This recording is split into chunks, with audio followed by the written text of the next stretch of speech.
तो जैसा कि इस कैंडिडेट का एप्लीकेशन हिस्ट्री आप देख सकते हैं, अप्रूव नहीं हुआ है। एप्लीकेशन का स्टेटस आप यहाँ पर पढ़ सकते हैं, रिजेक्टेड है। अप्रूव और रिजेक्ट होने के लिए 30 दिनों का टाइम मिलता है। इस 30 दिनों के अंदर में आपको पता चल जाएगा।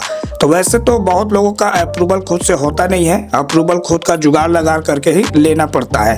तो जिन लोगों का एप्लीकेशन अप्रूव नहीं हो पा रहा है, तो ऐसे में वो हमारा हेल्प ले सकते हैं। स्क्रीन पर आपको हमारे सर्विसेज का लिस्ट शो होता होगा, आप हमारे से कांटेक्ट कर सकते हैं। तो चूंकि ये वाला रजिस्ट्रार के पास से इनका जो एप्लीकेशन है वो अप्रूव नहीं हुआ है, इनका जो रजिस्ट्रार है वो हमें चेंज करना पड़ेगा और चेंज करके दोबारा से इनका एप्लीकेशन का स्टेटस अप्रूव कराना पड़ेगा। तो इस पूरी प्रक्रिया को बोला जाता है री इनिशिएट।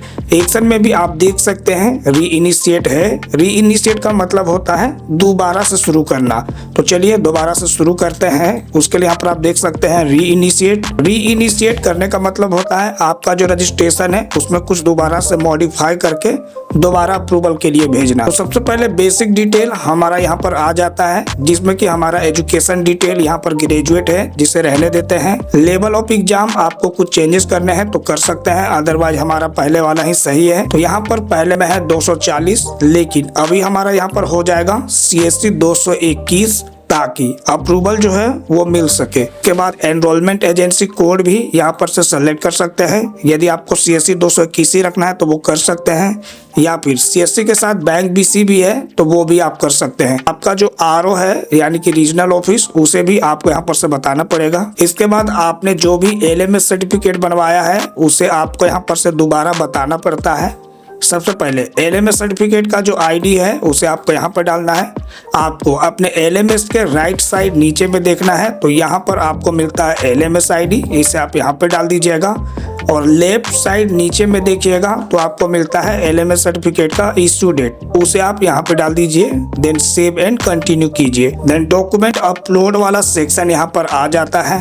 जो भी डॉक्यूमेंट आप अपलोड करेंगे उसका साइज 1 MB से ज्यादा और 50 KB से कम नहीं होना चाहिए। फॉर्मेट PDF, JPEG या JPG होना चाहिए। सबसे पहले तो आपने क्या एजुकेशन सेलेक्ट किया है उससे रिलेटेड डॉक्यूमेंट आपको यहाँ पर डालना पड़ेगा। जैसा कि मैंने सेलेक्ट किया था ग्रेजुएशन, तो सिंपली चूज फाइल करेंगे। ग्रेजुएशन का सर्टिफिकेट या फिर मार्कशीट आपको यहाँ पर अपलोड कर देना है। तो जैसे कि मैंने सेलेक्ट कर लिया है, आई एग्री करेंगे, अपलोड करेंगे। ग्रेजुएशन का सर्टिफिकेट हमारा यहाँ पर अपलोड हो चुका है। इसके बाद LMS सर्टिफिकेट अपलोड करेंगे। उसके लिए सिंपली करेंगे चूज फाइल, जहाँ पर भी हमारा LMS है सेलेक्ट कर लेंगे, आई कंफर्म, अपलोड। LMS भी हमारा यहाँ पर अपलोड हो चुका है। अब सिंपली यहाँ पर आप देख सकते हैं कंटिन्यू। इसके बाद आपको अपना RO दोबारा से सेलेक्ट करके बताना है। तो हमारा यहाँ पर है RO रांची, सेलेक्ट करेंगे, सेव एंड कंटिन्यू। देन आपके एप्लीकेशन का प्रीव्यू आपको यहाँ पर दिखाया जाता है। इन केस आपको लगता है कि आपके एप्लीकेशन में कुछ मिस्टेक है तो जगह पर आपको एडिट वाला बटन मिलते जाएगा। सिंपली इस पर क्लिक करके अपने डिटेल में आप चेंजेस कर सकते हैं।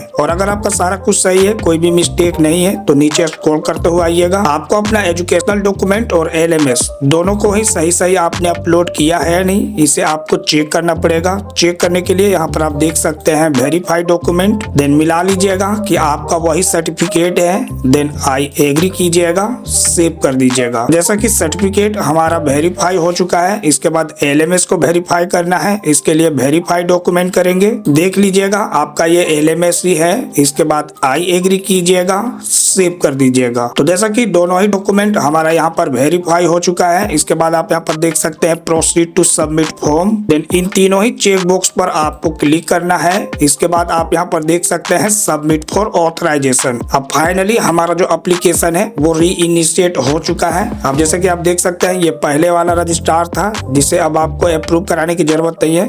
अब हमने जो नया रजिस्ट्रार सेलेक्ट करके री रजिस्टर किया है, इसे अप्रूव कराना है। तो अब इनका एप्लीकेशन जो है वो है पेंडिंग में। 30 डेज का टाइम है। 30 दिनों के अंदर में या तो आपका एप्लीकेशन अप्रूव होगा या फिर रिजेक्ट हो जाएगा, बिल्कुल इसी के तरह। तो जैसा कि अप्रूवल तो खुद से मिलता नहीं है, खुद का जुगाड़ लगा कर कहीं अप्रूवल लेना पड़ता है।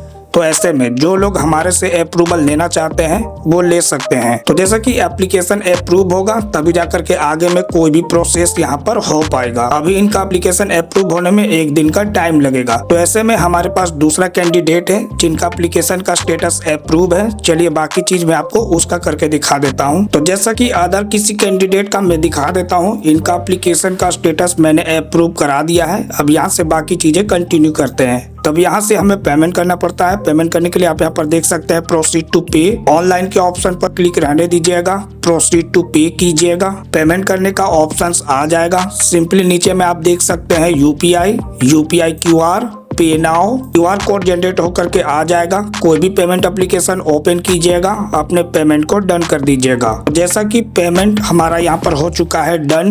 अब चलिए स्लॉट बुक करते हैं। स्लॉट बुक करने के लिए यहाँ पर आप देख सकते हैं एप्लीकेशन हिस्ट्री, और इस बार एक्शन में आपको मिलेगा book seat. Then slot book करने का जो है वो ओपन होकर के आ जाएगा। सिंपली डेट के ऑप्शन पर आइएगा। देन डेट में आपको कौन से तारीख में एग्जाम देना है उसे आप अपने अकॉर्डिंग सेलेक्ट कर लीजिए। तो जैसा कि 5 अगस्त वाला मैं ऑप्शन यहाँ पर से सेलेक्ट कर लेता हूँ।